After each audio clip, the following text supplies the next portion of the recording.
Off with some stretches that are very important to do.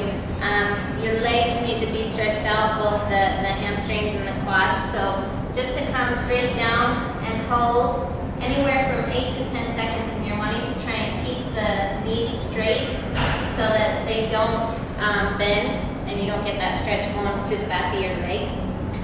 Crossing over and going one at a time. Again, holding each one at least probably 10 counts. 8 to 10 counts is important. And then again on the other side. When we do our quad muscles, when we stretch the quad, you want to learn to balance at the same time, because balance is so important in the golf swing. So I always have people hold the club here to stretch the quad muscle, but at the same time you ultimately don't want to have to use it. You want to be able to just stand without it and be able to hold that stretch. And you want to do both legs, but the golf club just kind of acts as a little bit of a cane, in a sense, for you as you're doing the stretch. And then when you go up to your arms, you'll see a lot of people, they do this move, and they go right here, which works the core.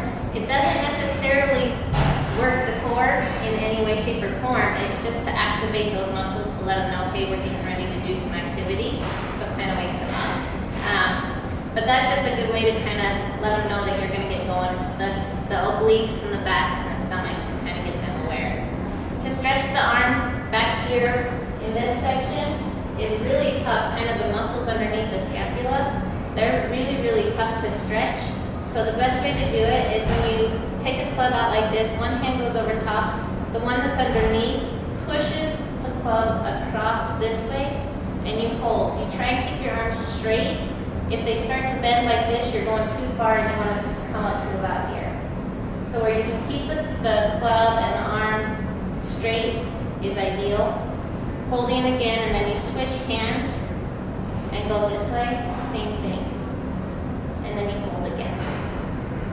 And then the last stretch is when you come over and you stretch this way. This way gets the triceps down the arm and in through the armpit area, so that you're not having any kind of strains in that area as well before you swing. That's it for stretches.